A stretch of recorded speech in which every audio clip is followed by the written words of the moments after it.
କୁଜଙ୍ଗ ଥାନାରେ ଗତ 18 ତାରିଖ ଦିନ ରାତିରେ ଆମର ପଙ୍କପାଳରେ ମା ଦୁର୍ଗାଙ୍କ ମନ୍ଦିରରୁ ଚୋରି ହେଇଥିଲା। ଏହି ସଂକ୍ରାନ୍ତରେ ସେଇ ପଙ୍କପାଳର ଆମର ଆଶୁତୋଷ କଣ୍ଠ ବୋଲି ଯିଏ ଅଛନ୍ତି ପ୍ରେସିଡେଣ୍ଟ ଅଛନ୍ତି ଦୁର୍ଗା ପୂଜା କମିଟିର ଆଉ ମନ୍ଦିରର, ସେ ଗୋଟେ ରିପୋର୍ଟ କରିଥିଲେ।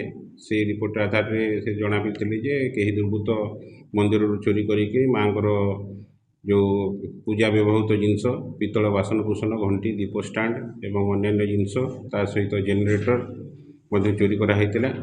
ଆଉ ଏହି ସଂକ୍ରାନ୍ତରେ ଗୋଟେ କେସ୍ଟେ କରାହୋଇଥିଲା ତାଙ୍କ ରିପୋର୍ଟ ଉପରେ 381/25ରେ। ଆଉ ସେଇ ଆଧାରରେ ଆମେ ଇନଭେଷ୍ଟିଗେସନରେ ତଦନ୍ତ ସମୟରେ ଗୋଟେ ଗୁଣ୍ଡି ଏଲିଆଜ ପ୍ରଶାନ୍ତ କୁମାର ସାହୁ ବୋଲି ଗୋଟେ ପିଲାକୁ ଆମେ ଆପ୍ରିହେଣ୍ଡ କରିଥିଲୁ। ତାକୁ ଇଣ୍ଟରୋଗେସନ୍ କରିସାରିଲା ପରେ ଆମେ ଜାଣିପାରିଲୁ ଯେ ସିଏ ତା ସହିତ ଆଉ 5 ଜଣ ପିଲାଙ୍କୁ ମିଶି ଏହି କାର୍ଯ୍ୟ କରିଛନ୍ତି ବୋଲି। ସେମାନେ ଗୋଟେ ଅର୍ଗାନିକ୍ ୱେରେ ଆଗେ ପ୍ଲାନିଂ କରିକିନି ଏଇ ଜିନିଷଟାକୁ କରିଛନ୍ତି, କାଟିକିନି ମନ୍ଦିରରୁ ଏଇ ଜିନିଷ ଗୁଡ଼ାକ ଚୋରି କରିଛନ୍ତି।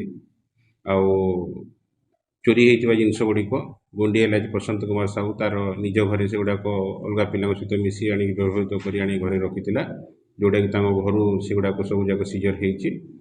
ଆଉ ଆଜି ସେମାନଙ୍କରେ କୋର୍ଟ ଗିରଫ ହେଇକି ସେ ଅନୁସାରେ କୋର୍ଟକୁ ଫରୱାର୍ଡ଼ କରାଯିବେ। ଆଉ ଏମାନଙ୍କର ସମସ୍ତଙ୍କର ଯେଉଁ ଅଛି ଯେଉଁ ଆପ୍ରିହେଣ୍ଡ ହେଇଛନ୍ତି ଆକ୍ୟୁଜ ଅଛନ୍ତି ସେମାନଙ୍କ ନାଁରେ 1ରୁ ଅଧିକା କେସେସ୍ ସମସ୍ତଙ୍କ ନାଁରେ ଅଛି। ଆଉ ଅଲଗା ଯେଉଁ ଆମର ବର୍ଡ଼ରିଂ ପିଏସ୍ ଥାନା ଅଞ୍ଚଳରେ ମଧ୍ୟ ଯେଉଁ ଚୋରି ହେଇଛି ସେଥିରେ ମଧ୍ୟ ତାଙ୍କର ସମ୍ପୃକ୍ତି ଯାହା ଆସୁଛି ସେଇଟା ତଦନ୍ତ ସାପେକ୍ଷ ଅଛି।